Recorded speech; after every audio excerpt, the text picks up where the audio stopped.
El juez Juan Marchant, volvió a aplazar la sentencia a Donald Trump. Nos acompaña el doctor Nelson Rodríguez Varela, abogado, exfiscal. Muchas gracias, doctor, por estar aquí. Un gusto para mí estar aquí. Con nosotros.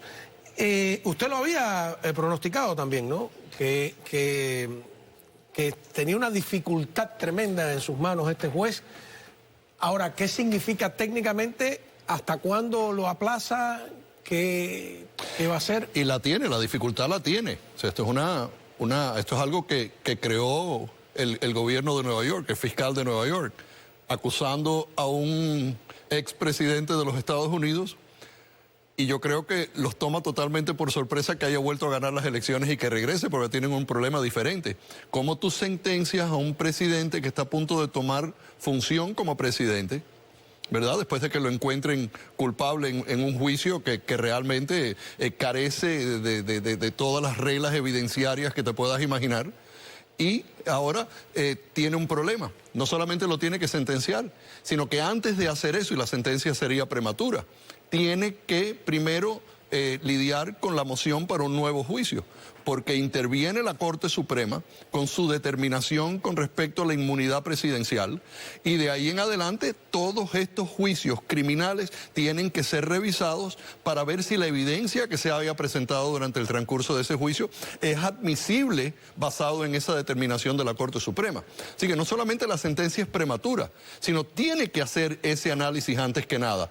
Obviamente en el contexto también de que va a haber una apelación y de que ahora en enero toma la presidencia de nuevo el acusado, el supuesto convicto en este caso. Porque el juez dijo, hay que entender, eso lo escribió, que son circunstancias especiales, fue algo así lo que dijo, distintas, diferentes. Bueno, son circunstancias únicas, no hay precedente para nada de lo que está ocurriendo en este momento con respecto a este caso ¿Y la o justicia cualquiera de los casos funciona criminales. con precedentes? Bueno, funciona con precedentes o establece precedentes. Pero lo importante a considerar aquí es que tienes este caso, que es un caso estatal. No hay una conducta en términos del gobierno estatal de no acusar explícitamente a un presidente en función o que esté a punto de tomar una función presidencial, como existe en la Corte Federal con el Departamento de Justicia. Lo que quiere decir que ahora ellos se encuentran en un lugar nunca antes visto. Un estado, igual que lo está Georgia, un estado que tiene un proceso contra un presidente que va a tomar posesión en la presidencia y todavía quedan cosas por hacer. Quedan la potencial sentencia, la apelación, la idea de que los objetivos federales son más importantes que los objetivos estatales. Tú quieres un presidente que esté libre de cualquier restricción constitucional para efectuar esa transición. La transición de un presidente a otro es complicada. Tiene que estar ya en control de lo que está haciendo. Todos estos impedimentos que podría causar una sentencia o tener que ir a la corte o tener que ir a un juicio, aunque en el Estado no hay las mismas reglas que en el federal, constituye un problema muy grande constitucional para un presidente en función. A ver, hoy un oyente de la radio me hizo una pregunta que yo le voy a transmitir a usted, porque en cierto modo es simpática, ¿no? Estábamos hablando de esta decisión y me dice, pero ¿cuál de los juicios? Porque ahí hay tantos juicios que yo no sé bien de qué se le acusa en cada uno de ellos. Hay una cierta... el público está como atiborrado, es una palabra que se podría usar, colmado de tanta información. Este juicio específicamente, ¿cuál era? ¿De qué se le acusaba? ¿O de qué se le encontró culpable? ¿34 cargos de qué? Este es el juicio que tuvo que ver con el pago a la actriz porno Stormy Daniels, donde se alega que hubo una falsificación de documentos en violación de la ley en Nueva York con respecto a la manera en que se contabilizó ese pago a Stormy Daniels. Y por lo tanto le presentan ese cargo que conlleva una serie de cargos adicionales ancillarios al cargo principal, donde fue a juicio y un jurado en New York lo encuentran culpable. Un lugar donde obviamente no va a recibir un juicio justo. ¿Y ese juicio no debió ser civil en vez de criminal? Yo creo que ese juicio no debía de haber ocurrido. Eso es un juicio ensañado por el fiscal en el estado de Nueva York. Yo no he visto nunca algo así. A mí me parece que eso es igual que el juicio en Georgia, donde se le presentan cargos rebuscados basados en una interpretación de la ley RICO, que está utilizado típicamente ¿Qué es el de interferencia para encauzar. No, el de la interferencia es un caso federal. El de Georgia también es de interferencia, pero es un caso RICO, un caso estatal. Vamos a enumerarlo. Vamos a enumerarlo. Vamos a enumerarlo. El primer caso, no en el orden que aparecieron, es el de los papeles de Mar-a-Lago, ¿no? Exacto. Ese es el de la interferencia. No, el de la interferencia, hay uno que es el del 6 de enero, vamos a decir así. Ajá. Ese es un cargo federal con sede en Washington, donde está la fiscal Tanya Chutkan, que ha suspendido todas las fechas para el cumplimiento del proceso prejuicio.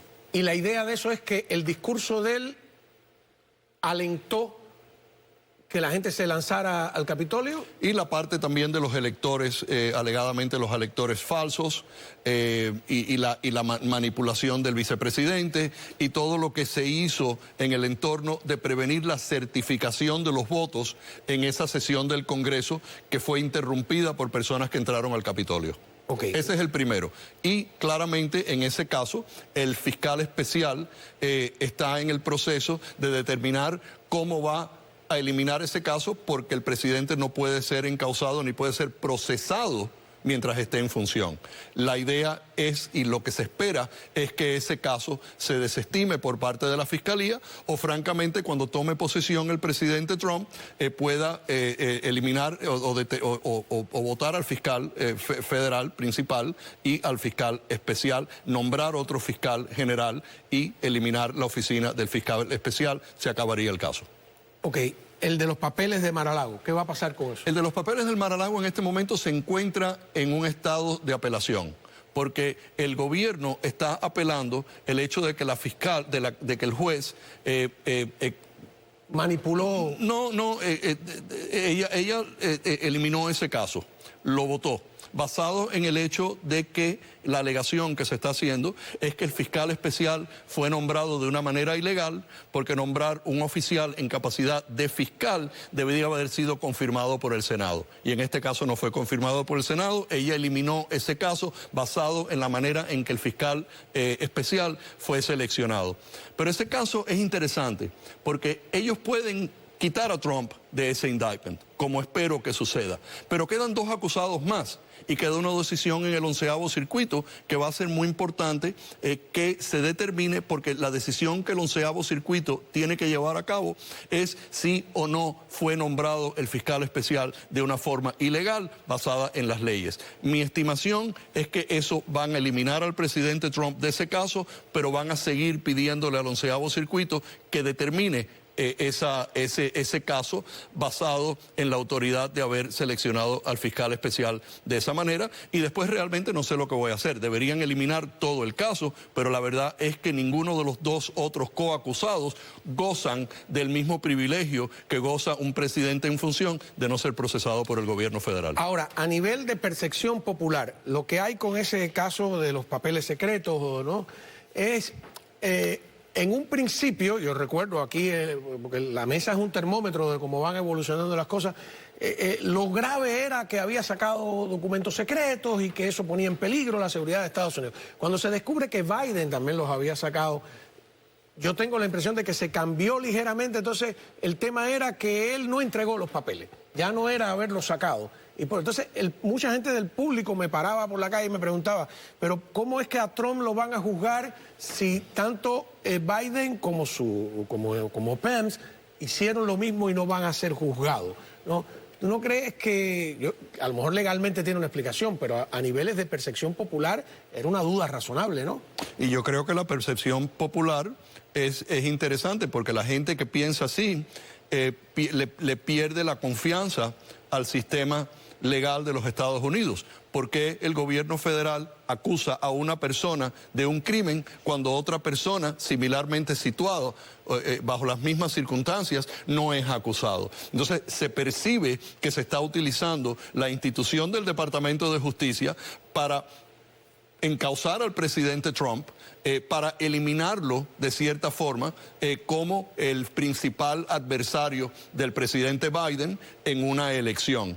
Entonces, por eso es que esas cosas suceden. Siempre que el gobierno federal ejerce su autoridad en encausar a una persona y a otra no, bajo circunstancias similares, siempre cabe el argumento de que por qué lo están haciendo. Y cuando tú haces ese argumento y tú ves quién realmente se beneficia, obviamente pensaban ellos, se beneficiaba el presidente para tratar de manipular a su fiscal para que acusara al presidente Trump para eliminarlo de contención. El pueblo obviamente rechazó eso. Eso no le salió bien. Me parece que fue demasiado. Y hay más confianza por parte del pueblo votante en un sistema legal que sea ecuánime para todos que en el uso desbalanceado de un sistema legal para buscar un beneficio político.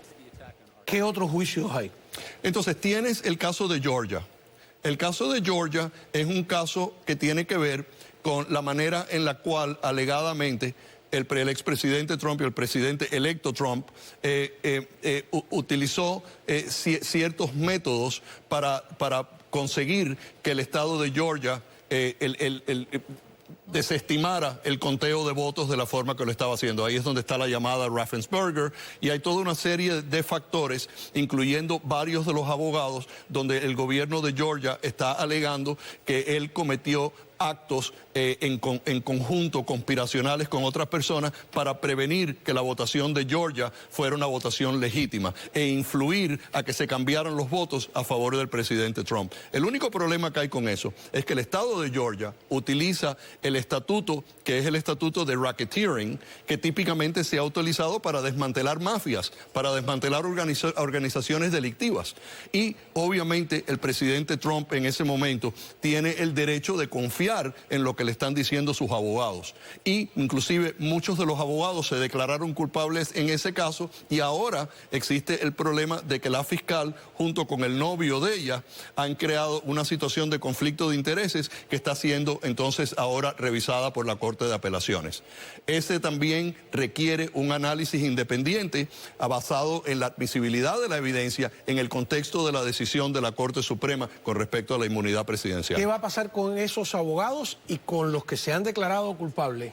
Eso es interesante, esos abogados ya se han declarado culpables, hay otras personas que se han declarado culpables, pero sí queda el hecho de que este es un presidente en función y va a seguir el caso.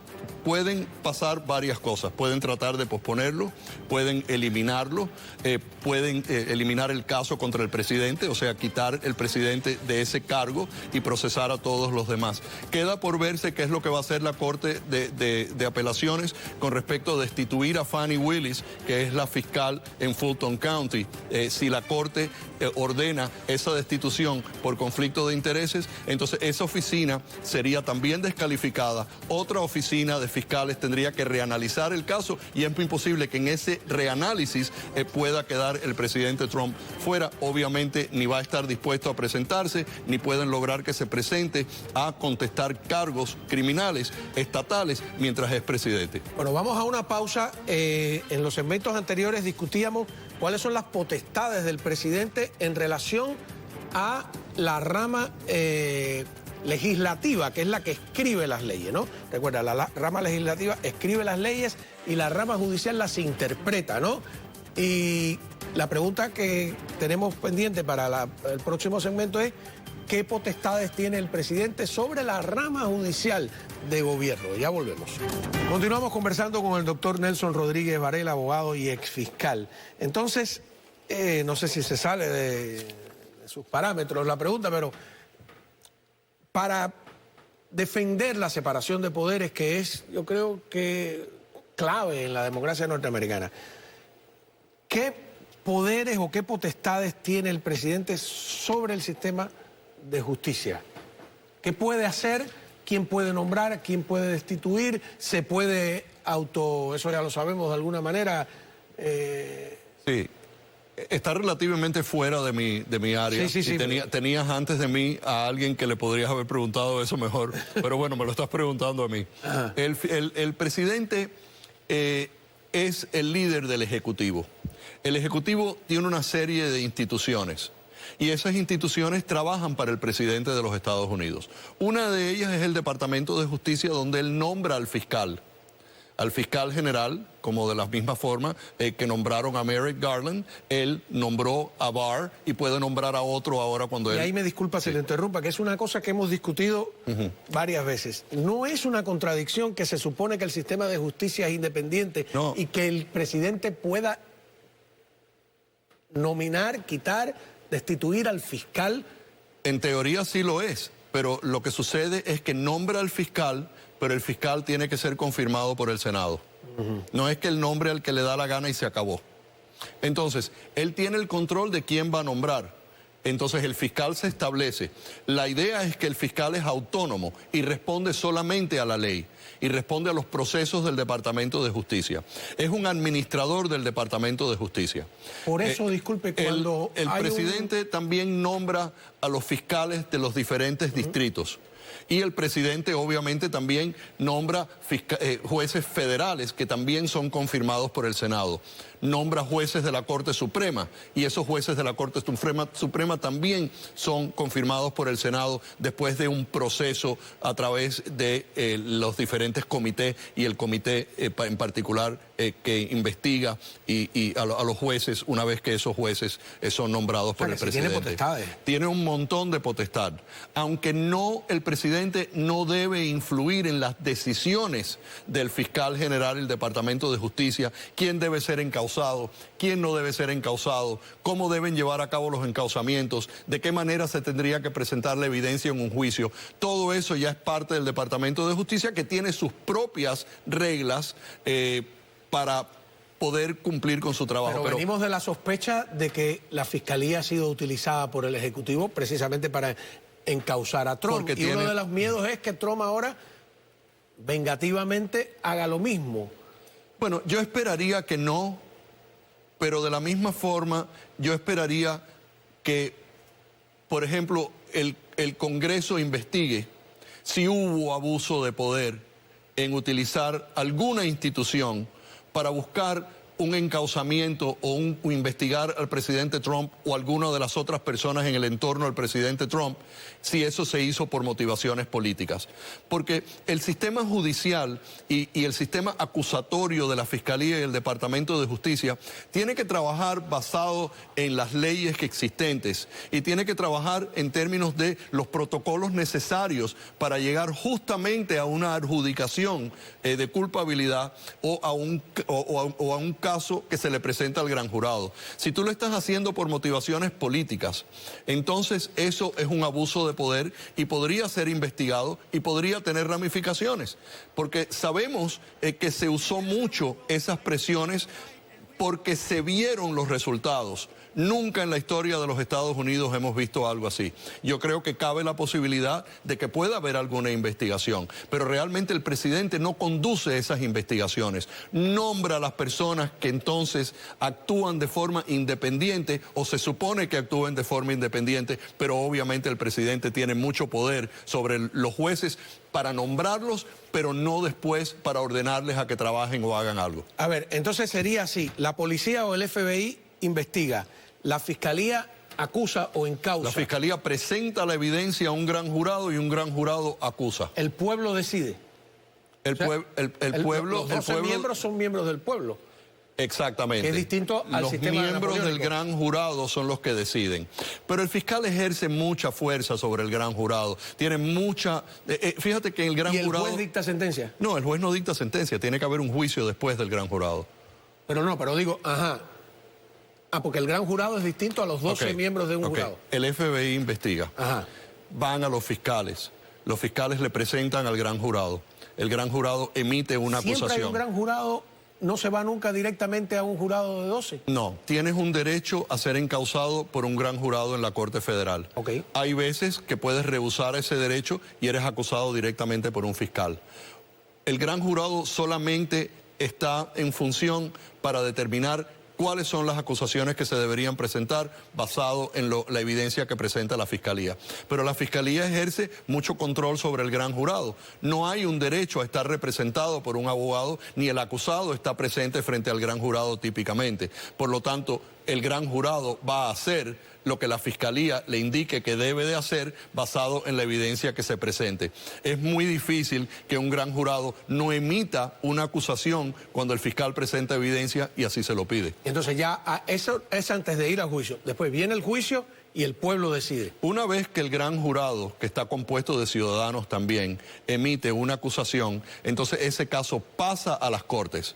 En las Cortes, el magistrado le indica al acusado cuáles son los casos que pesan contra él. El acusado es arrestado, procesado. La instrucción de cargos. La instrucción formal de cargos.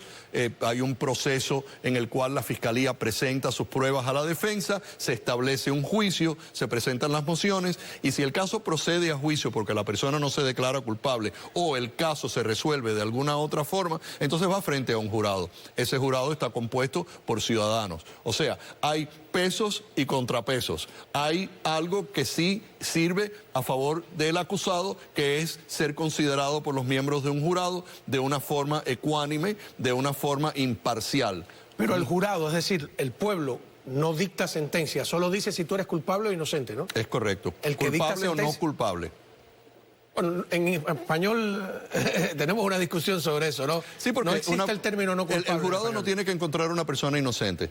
El jurado solamente tiene que medir si la fiscalía ha probado el caso más allá de una duda razonable con la evidencia que se presenta. Si no hay evidencia bajo el cual un jurado pudiera encontrar una persona culpable, el juez entonces es el que determina que el caso no va a ir frente a un jurado, el jurado no lo va a tener que considerar y el juez elimina los cargos o los retira. Pero digo que el jurado no dicta sentencia, es el juez el que dice tantos años, correcto, etcétera, ¿no? El juez sentencia una vez que el jurado determina culpabilidad. Y el juez no es el que dice si eres culpable o inocente. No. Es el jurado. Es correcto. Ahora, yo veo también la idea de que la fiscalía representa al Estado. Yo he visto muchos casos. Juan González que cometió un robo y dice Estados Unidos versus Juan González.